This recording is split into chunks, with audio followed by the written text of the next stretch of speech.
மீசான் டைம் நேயர்களை நிகழ்ச்சிக்குள் அன்போடு வரவேற்றுக் கொள்கிறோம். உலகிலே மிகப்பெரிய ஆயுதங்களையும் விமானப்படையையும் அதே போல கடற்படையும் உள்ளடக்கிய இவைகளை தாங்கி நிற்கின்ற ஆப்ரஹாம் லிங்கன் என்ற கப்பலும் வந்தாச்சு. படையெல்லாம் பயிற்சியில் ஈடுபட்டாச்சு. எதற்காக இன்னும் அமெரிக்காவினுடைய தலைவர் டொனால்ட் ட்ரம்ப் தயங்குறாரு, இன்னுமே முடிவெடுக்காம இருக்கிறாரு. ஈரான் மீது தாக்குதல் நடத்துறத என்னதான் அவருக்கு பிரச்சனை, எதற்காக இந்த தயக்கம் அப்படின்னு பல்வேறு விஷயங்களை தேடி பார்த்ததுல வெறுமனே பொருளாதார ரீதியான இழப்புகளை பயந்துதான் டொனால்ட் ட்ரம்ப் பின்வாங்குறாரா அப்படின்னு கேட்டீங்கன்னா இல்லவே இல்லை. அதை தாண்டி பல்வேறு காரணிகள் இப்போது அவருக்கு தென்பட்டதுனால இந்த யுத்தம் ஆரோக்கியம் இல்லை, கொஞ்சம் யோசிப்போம் என்ற இடத்துல இருந்து இன்னும் பின்வாங்கி இந்த ஒரு விஷயத்தை சமாதானத்துல முடிச்சிடலாமே என்ற ஒரு நிலப்பாட்டுக்கு வந்திருக்கிறார் அப்படின்ற ஒரு விஷயம் இப்போது அரசியல் விமர்சகர்களால பேசப்படுகிற ஒரு விடயம். இதுக்கான காரணங்கள் என்ன, இவர் பின்வாங்குறதுக்கான காரணங்கள் என்ன அப்படின்னு பாத்தீங்கன்னா, முதலாவது விஷயம் என்ன அப்படின்னு பாத்தீங்கன்னா, இப்போது அமெரிக்கா சந்தேகிக்கின்ற அஞ்சுகின்ற ஒரு விடயம் ஈரான்ல சில தினங்களுக்கு முன்னால அணு ஆயுத பரிசோதனையை வெற்றிகரமாக செஞ்சிட்டாங்க அப்படின்னு ஒரு சந்தேகமும் அதன் வடிவில் வந்த அச்சமும் என்று சொல்லப்படுது. இதை எப்படி கன்ஃபார்ம் பண்றாங்க அப்படின்னு கேட்டீங்கன்னா, இப்போது ஆப்ரஹாம் லிங்கன் என்ற இந்த யுத்த கப்பல்ல வந்திருக்கின்ற மிக முக்கியமான அதிநவீனத்துவம் கொண்ட ஒரு விமானம் தான் போயிங் WC-135 என்று சொல்லப்படுகின்ற அதிநவீன ரக விமானம். இதனுடைய பணி என்ன அப்படின்னு பாத்தீங்கன்னா, கதிரியக்கத்தை பரிசோதனை செய்து அந்த துகள்கள்ல என்ன மாற்றங்கள் ஏற்பட்டிருக்கு அப்படின்னு ஒரு விஷயத்த கண்டறிகிறது தான். இந்த விமானம் ஈரானுடைய எல்லைப்புறங்களுக்கு போய் காற்றை உள்வாங்கி பிரித்தானியாவுக்கு பயணமாக இருக்குது. ஏன் பிரித்தானியாவுக்கு போச்சு அப்படின்னு கேட்டீங்கன்னா, அங்க அமெரிக்காவினுடைய இராணுவ தளம் இருக்குது, அங்க இந்த பரிசோதனையை மேற்கொண்டிருக்காங்க. அந்த பரிசோதனை முடிவுல தான் சந்தேகத்துக்கு இடமான வகையில வளிமண்டலத்துல பல மாற்றங்கள் ஏற்பட்டிருக்கு, இது அணு ஆயுத பரிசோதனை விளைவுதான் அப்படின்ற ஒரு விஷயம் சந்தேகிக்கிறாங்க.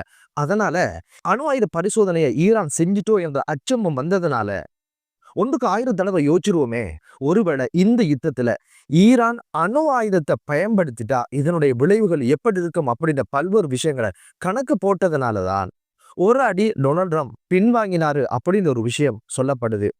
ஈரான் இந்த ஆயுதத்தை பயன்படுத்துமா அப்படின்னு கேட்டா பயன்படுத்துவதற்கான வாய்ப்புகள் அதிகம் என்று சொல்லப்படுது. காரணம் என்ன அப்படின்னு பாத்தீங்கன்னா, ஆயத்துல்லா அலி ஹாமினி கடந்த காலங்களில் சொல்லி இருந்தாராம், அணு ஆயுதம் ஆபத்தான ஒரு விஷயம், அதை இஸ்லாம் அனுமதிக்கல என்று சொல்லிட்டு அது நம்ம நாட்டினுடைய பாதுகாப்புக்கு தேவைப்படும் பட்சத்துல கையில் எடுக்கலாம் அப்படின்னு ஒரு விஷயத்தையும் சொல்லியிருக்கிறார் ஒரு விஷயத்தையும் அமெரிக்க தரப்புல சொல்லப்படுது.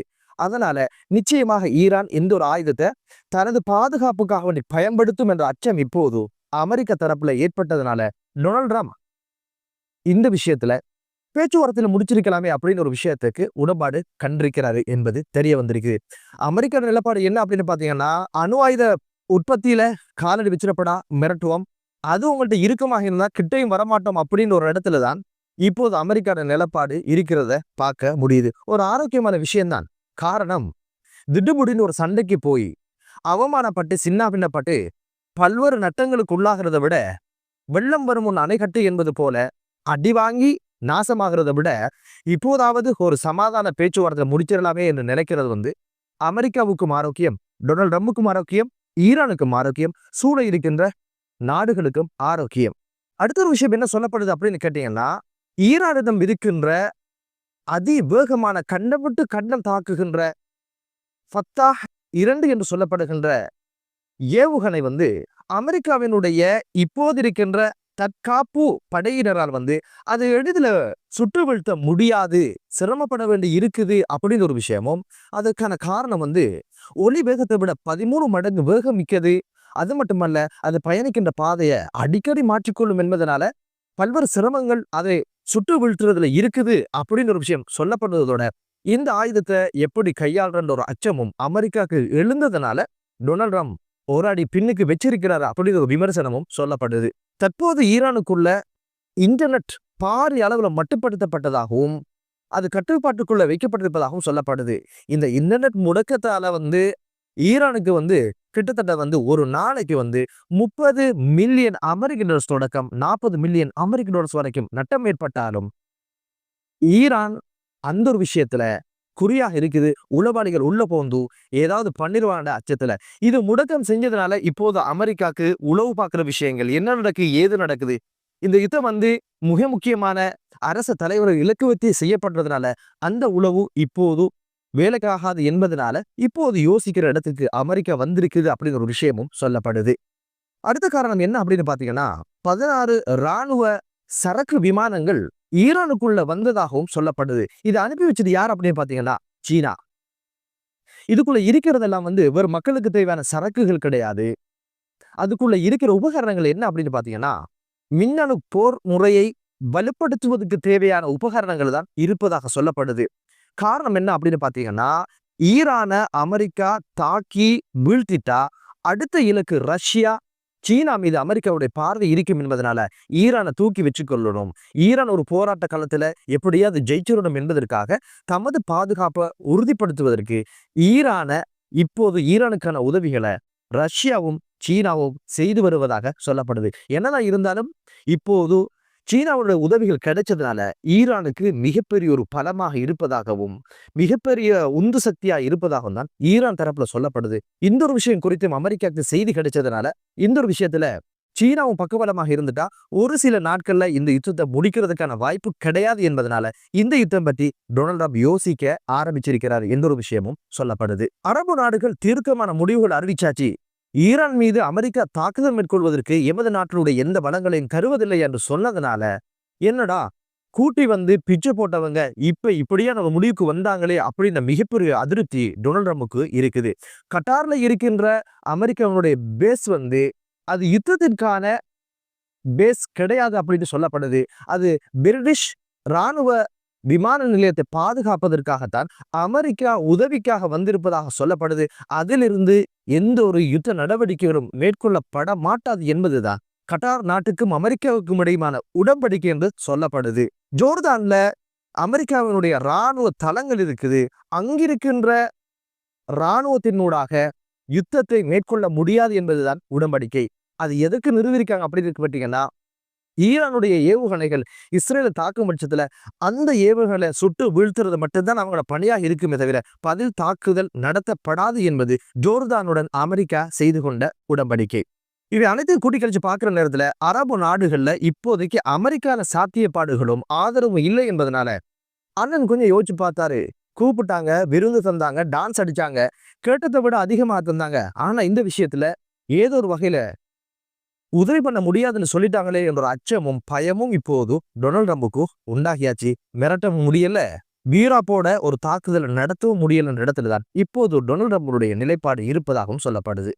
இது தவிர இப்போதைக்கு ஈரானால் உருவாக்கப்பட்ட ஆயுத குழுக்களுடைய மிரட்டலும் இப்போது வெளிவர ஆரம்பிச்சிருக்குது. லெபனானில் இருக்கின்ற ஹிஸ்புல்லாக்களுடைய தலைவர் என்ன சொல்லியிருக்கிறார் அப்படின்னு கேட்டீங்கன்னா, ஆயத்துல்லா அலி காமினி மீது ஒரு கீறல் விழுந்தாலும் உலக அளவுல பாரிய ஒரு பிரச்சனை உருவாகும் என்று மிரட்டியதோட ஈரான் மீது நீங்க தாக்குதல் நடத்தினால் எமது ஏவுகணைகள் வேடிக்கை பார்க்காது, பதில் தாக்குதலை கச்சிதமாக செய்து முடிப்போம் அப்படின்னு ஒரு விஷயத்தையும் சொல்லி இருக்காங்க. அதே போல ஈராக்ல இருக்கின்ற ஹிஸ்புல்லாக்கள் என்ன சொல்லியிருக்கிறாங்க அப்படின்னு கேட்டீங்கன்னா, ஈரான் மீது தாக்குதல் நடந்தால் அதை அறப்போராக நாங்கள் கருதி களத்தில் குதிப்போம். எமது முதல் இலக்கு அமெரிக்காவினுடைய நலன்களாக இருக்கும். ஈராக்ல இருக்கிற அமெரிக்காவினுடைய தளங்களை தகர்ப்போம் என்ற ஒரு மிரட்டலையும் விட்டிருக்கிறாங்க. பதிலுக்கு யமன் ஹூதிகள் என்ன பண்ணினாங்க அப்படின்னு கேட்டீங்கன்னா, பிரித்தானியாவுடைய பல கப்பல்களை துவசம் செஞ்சிருக்கிறோம். அந்த வேட்கையில ஈரான் மீது நீங்க தாக்குதல் நடத்தீங்களாக இருந்தால் நிச்சயமாக எமது இலக்கும் அமெரிக்காவினுடைய தளங்களாக இருக்கும் என்று சொல்லிட்டு செங்கடலினூடாக எந்த ஒரு சொட்டு எண்ணெயும் போக முடியாத அளவு தடுத்துருவோம், நாக்கு வலிக்க வேண்டி வரும் அப்படின்னு ஒரு மிரட்டலையும் விட்டு இருக்காங்க. மொத்தத்துல எல்லா பகுதிகளிலும் அழுத்தங்களும் மிரட்டல்களும் வந்ததுனால இப்போது அமெரிக்கா இப்படியான ஒரு யுத்தத்துக்கு போகணுமா அப்படின்ற ஒரு யோசனையில இருக்கிறத பார்க்க முடியுது. எல்லா வகையிலையும் ஆயுதத்தாலும் தொழில்நுட்பத்தாலும் பொருளாதாரத்திலும் ஈரானை விட பலம் மிக்கவங்க தான் அமெரிக்கர்கள், அமெரிக்க இராணுவம். ஆனா இங்க பிரச்சனை என்ன அப்படின்னு பாத்தீங்கன்னா, அவர்களை பயம் ஆட்கொண்டிருக்கு என்பதுதான் இங்க யதார்த்தமான ஒரு விஷயம். ஈரானுடைய மிரட்டலுக்கு பயப்படுற ஒரு சூழ்நிலை உருவாகி இருக்குது. இந்த பயத்துக்கு இன்னொரு காரணம் என்ன அப்படின்னு பாத்தீங்கன்னா, இந்த யுத்தத்துக்கு வந்ததுக்கான காரணமே இஸ்ரேலுடைய தேவை அப்படின்னு சொல்லப்படுது. இஸ்ரேலுடைய தேவைக்காகத்தான் இப்போது ஈரானை கொஞ்சம் அடக்கி வாசிக்க வைக்கணும் அப்படின்னு ஒரு நிலைக்கு அமெரிக்கா வந்திருக்கு. இப்ப அமெரிக்கா யோசிக்கிற விஷயம் என்ன அப்படின்னு பாத்தீங்கன்னா, யாருடைய தேவைக்காக உள்ள ஒரு அணு ஆயுதத்தை வெளியே விட்டு பெரும் சேதங்களோட நாட்டுக்கு போறதா அப்படின்னு ஒரு பயம் வந்ததுனால யாருடைய தேவைக்காக நமது நாட்டு வளங்களை இழக்கணுமா, ராணுவ வீரர்கள் இழக்கணுமா என்ற ஒரு நிலப்பாட்டுல இப்போது டொனால்ட் ட்ரம்ப் யோசிக்க ஆரம்பிக்கிறாரு. டொனால்ட் ட்ரம்ப் எல்லா விஷயத்தையும் கூட்டி கழிச்சு இந்த யுத்தம் குறுகிய காலத்துல முடிகிற மாதிரியும் கிடையாது, அரபு நாடுகள் பக்கபலமாக இருக்க போறதும் கிடையாது, பதிலுக்கு அங்கிருக்கின்ற ஆயுத குழுக்களால மிகப்பெரிய மிரட்டல் எல்லாம் வந்தாச்சு, ஒருவேளை ஈரான் அணு ஆயுதத்தை பயன்படுத்தணுமோ என்ற மிகப்பெரிய ஒரு அச்சம் குடிகொண்டதுனால இப்போது பேசி தீர்த்துக்கலாமே, எதுக்கு சண்டை, ஏன்னு கேட்டா சண்டைன்னு வந்தா சட்டை கிழிஞ்சிருமே, அதனால ஒரு அச்சம் இப்போது அமெரிக்காக்கு வந்திருக்குது. அந்த அச்சம் பலவீனம் கிடையாது, ஏதோ தூர நோக்கோட இப்போது அமெரிக்கா சிந்திக்க தொடங்கியிருக்கு என்பதுதான் யதார்த்தமான ஒரு விஷயம். காரணம் என்ன அப்படின்னு பாத்தீங்கன்னா, ஒருவேளை ஈரான் அடிச்சு ஏதோ ஒரு வகையில சிக்கல் உண்டானால் உலக நாடுகள் மத்தியில அமெரிக்காவோட பயம் போனா தாதாவாக இருக்க முடியாது என்பதனால அந்த பயத்துக்கு இந்த ஆபத்து வந்துடக்கூடாது என்ன நிலப்பாட்டுல அமெரிக்க ஜனாதிபதி இருக்கிறாரு. என்னதான் இருந்தாலும் இந்த ஒரு யுத்த முனைப்பு முடிவுற்று சமாதானமும் அமைதியும் இந்த நாடுகளில் நிலவட்டும் என்று கூறி மற்றொரு காணொளியிலே உங்கள் அனைவரையும் சந்திக்கும் வரை விடைபெறுகிறேன். நன்றி.